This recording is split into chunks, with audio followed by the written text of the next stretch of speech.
Hi everyone, welcome back to Everything Mathematics. In today's lesson, I will show you exactly how to derive the double angle identities for cosine. Now, before we do that, we are going to assume some prior knowledge. We will assume that we are already familiar with the cosine of the sum of two angles. The cosine of A plus B equals to this expression. I will also assume that you are familiar with the Pythagorean identity in trigonometry, the fact that sine squared x plus cosine squared x is equal to 1. I am going to use these two identities here in order to derive the identities for the double angle identity for cosine. I'll show you exactly how to do that. So here it is. We want to derive the identity for the cosine of 2a. And this is why the identity has the name of double angle, because we are doubling the angle. We're multiplying an angle A by 2, hence double angle. So we are going to start by re-expressing 2a as a sum in the following way. For example, cosine of 2a is equal to the cosine of a plus a, right? A plus a is equal to 2a. And now that I have a sum right here, I'm going to use the identity for the cosine of the sum of two angles. This is equal to the cosine of a times cosine of a minus sine of a times the sine of a.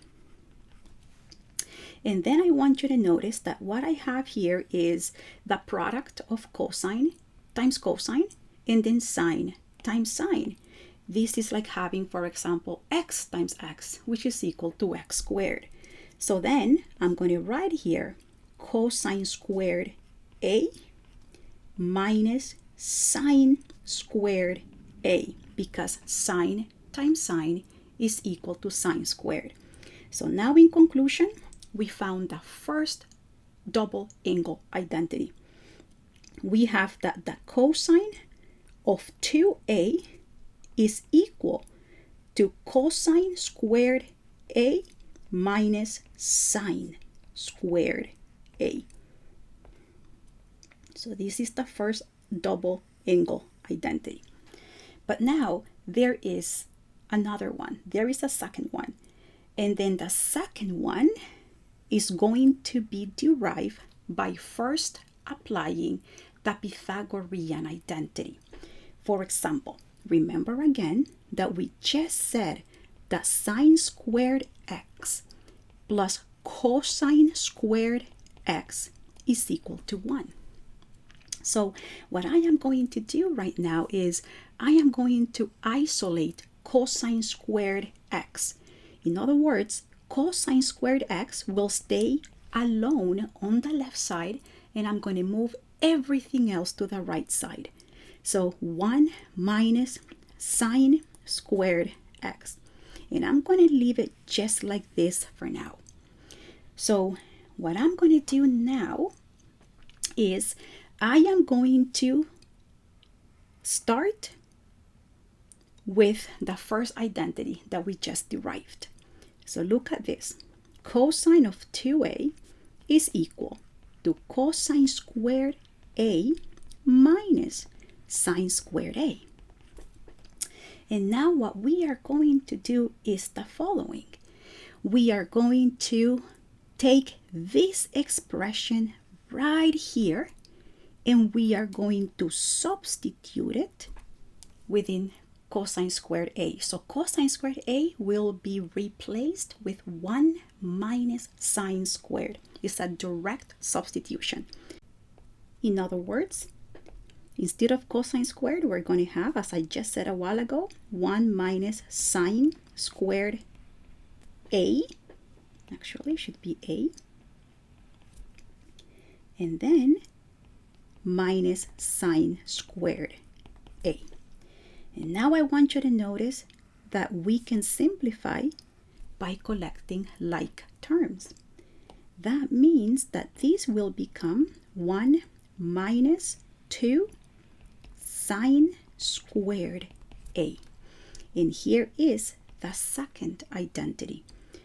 Cosine of 2A equals 1 minus 2 sine squared A. How nice. And now we're going to go ahead and get the third identity, and that will be the final one. And what we're going to do is we're going to go back to the very first one in order to obtain the third one. Deriving the third identity, we're going to start again with the first one. Cosine of 2A, we know this is equal to cosine squared A minus sine squared A. Then again, with the Pythagorean identity, we know that sine squared x plus cosine squared x is equal to 1, right? We know that. And now what we're going to do here is we're going to go ahead and isolate sine squared x. So sine squared x will stay completely alone on the left side. That means that we're going to go ahead and subtract cosine squared x so that we move it to the other side. So in this case, we will have that sine squared x will equal to 1 minus cosine squared x. And what we are going to do now is we're going to take this expression and substitute that into here. So we're going to have cosine squared A minus, and now sine squared A will be replaced with 1 minus cosine squared A. And now what we are going to do in the next step is to simplify by distributing the -1 that is outside. So this is going to give us cosine squared A minus 1 plus cosine squared A. And then notice over here how we have like terms. So we're going to go ahead and combine them. That is going to give us 2 cosine squared A minus 1.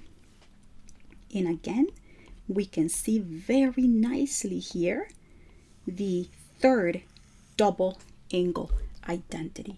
So in conclusion, we're going to put together the 3 identities, the 3 double angle identities for cosine. That first one, cosine of 2A is equal to cosine squared A minus sine squared A. Then 1 minus 2 sine squared A. And the third one, 2 cosine squared A minus 1. And here are the 3 double angle identities for cosine. All right, everyone. I hope that you found this helpful. I hope that you again get to appreciate the identities. And now we're going to be using these identities to simplify trig expressions, to solve trig equations, and to prove other identities. Until next time, bye for now.